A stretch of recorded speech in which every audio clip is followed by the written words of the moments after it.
नमस्कार मेरे प्यारे वनस्पति प्रेमियों, कैसे हैं आप दोस्तों। हम फिर आज एक और नए हार्वेस्टिंग के वीडियो के साथ कुछ नए दृश्यों के साथ सीधे अपने टेरेस गार्डन से एमरैंथस विरिडस यानी कि पुनका के साग। इस वक्त सर्दियों में पुनका के साग बहुत ही अच्छी खासी मात्रा में हमारे तैयार हो चुके हैं और इन्हीं से आज हम पहला हार्वेस्ट भी लेंगे। इस प्रकार के ग्रो बैग्स में, गमलों में हमने पुनका के सागों को तैयार किया है। इसके अलावा कुछ ऐसे भी कंटेनर्स होते हैं जैसे कि लहसुन के कंटेनर्स, बीच बीच में जो जगह बच जाती है उस पर आप सागों को लगा सकते हैं। हमने पुनका को बो रखा है और ठीक इसी प्रकार से जो बड़े बड़े वृक्ष होते हैं या बड़े बड़े सब्जियों के पौधे होते हैं या फिर तुलसी के जो प्लांट्स हैं उन कंटेनर्स में भी हमने पुनका को इस प्रकार से लगा रखे हैं। बीच में हमारा तुलसी तैयार हो रहा है, वो भी छत के दीवारों के ऊपर, और जो जगह बच गया उस पर हमने पुनका को लगा दिया। इसके पत्ते बहुत ही बड़े हैं क्योंकि इस कंटेनर्स में हमने थोड़े बहुत ही पुनका को लगा रखा है।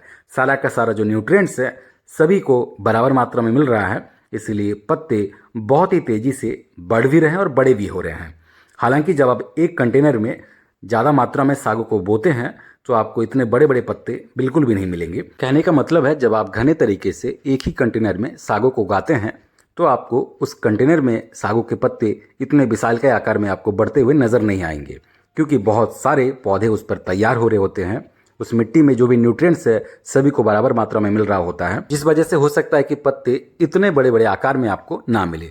हाँ, मगर आपने अगर समय समय पर फर्टिलाइजर्स डाला है उस कंटेनर में तो आपको उस कंटेनर के साग के पत्ते भी इतने ही बड़े बड़े अवश्य मिल जाएंगे।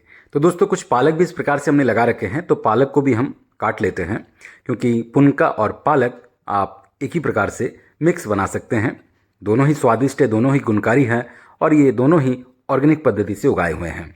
तो आप देख ही सकते हैं हर एक कंटेनर में बीच बीच में आपको तुलसी का प्लांट नज़र आ रहा है और जो जगह बच गया है उस पर हमने कुछ पुनका तो कुछ पालक लगा रखे हैं। आप हमेशा इस प्रकार से हर कंटेनर का ड्यूअल यूज़ करते रहिए और इसी प्रकार से भर भर के हरे सागों को 12 महीना आप प्राप्त कर सकते हैं। देखिए कितने बड़े बड़े पत्ते हैं, पालक के पत्ते भी बड़े हैं और पुनका के पत्ते भी बड़े हैं। तो चलिए हार्वेस्ट आगे बढ़ाते हैं। सिंगल कंटेनर में जो हमने पुनका लगा रखे हैं इसको भी हार्वेस्ट कर लेते हैं। ये बहुत ही लंबे हो चुके हैं मगर इसके डंठल भी नरम हैं, ताज़े हैं। कुछ डंठल समय के साथ अधिक मोटे हो जाते हैं अगर आप हार्वेस्ट में देरी करते हैं, मगर इनके डंठल बिल्कुल भी नरम हैं, खाने योग्य हैं। आप आसानी से इसको कुक कर सकते हैं। तो झटपट हमने सभी डंठल को काट लिया और जितने अधिक मात्रा में हम इनको हार्वेस्ट करेंगे उतने अधिक मात्रा में और नए नए इससे पत्ते भी निकलेंगे। तो सागों में आप इस प्रकार से हार्वेस्ट समय समय पर करते रहिए, तभी आपको नए नए साग के पत्ते निकलते हुए नजर आएंगे। देख ही सकते हैं पूरा ट्रे सागों से भर चुका है। पुनका के साग बहुत ही गुणकारी साग होते हैं। एमरैंथस विरिडस इसका बॉटनिकल नाम है।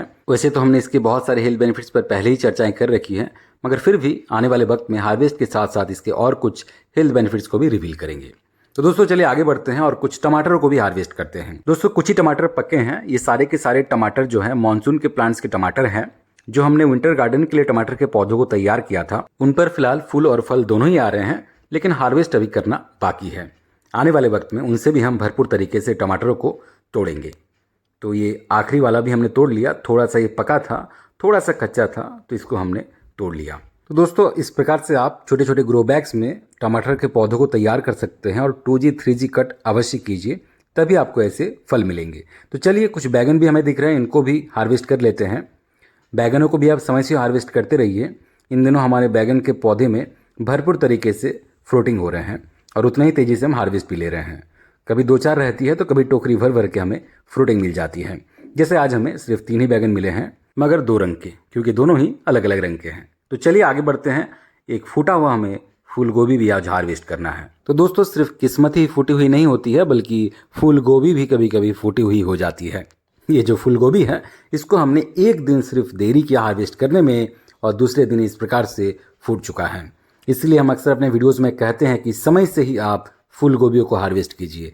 न फूल गोभी बल्कि हर प्रकार के सब्जियों को आप समय से ही हार्वेस्ट कीजिए, तभी वो आपको अच्छे मिलेंगे। हालांकि उतने भी खराब नहीं बने हैं, उतने भी ये बेकार नहीं लगेंगे, क्योंकि अभी फूटना चालू ही किया था। तो दोस्तों सिर्फ एक ही फूल गोभी को हमने हार्वेस्ट किया है, बाकी फूल गोभी हमारे तैयार हो रहे हैं। कुछ छोटे हैं, कुछ मध्यवस्था के हैं। आगामी दिनों में हम इनको भी ज़रूरत के हिसाब से हार्वेस्ट करेंगे। और इसी के साथ आज का हार्वेस्ट हमारा पूरा हो चुका है। अब सभी सब्जियों को एक फ्रेम में, एक ट्रे में लाते हैं चुटकी बजा के कुछ यूं। ये देखिए दोस्तों, 5 टमाटर, 3 बैगन, वो भी 2 रंग के, एक फूटा हुआ फूल गोभी और भरपूर तरीके से पुनका के साग, साथ ही कुछ पालक के साग भी। उम्मीद करते हैं कि आप भी इसी प्रकार से आधुनिक खेती को परिभाषित कर रहे होंगे, हमारी तरह घर के छत से ही ऑर्गेनिक वेजिटेबल्स को प्राप्त कर रहे होंगे। इस वीडियो को यहीं विराम देते हैं। वीडियो कैसा लगा अवश्य अपनी राय हमें कमेंट बॉक्स में साझा करें। अगर चैनल पर नहीं है तो चैनल को सब्सक्राइब कर लीजिएगा, बेल आइकन दबा लीजिएगा। इस वीडियो को ज़्यादा से ज़्यादा अपने दोस्तों के साथ, परिवारजनों के साथ भी अवश्य शेयर कीजिएगा। हमसे इसी प्रकार जुड़े रहिए। हमें फेसबुक और इंस्टा पर भी आप फॉलो कर सकते हैं। चैनल का लिंक आपको बायो में मिल जाएगा। मिलते किसी अगले वीडियो में, तब तक अपना ख्याल रखें। बहुत बहुत धन्यवाद आपका।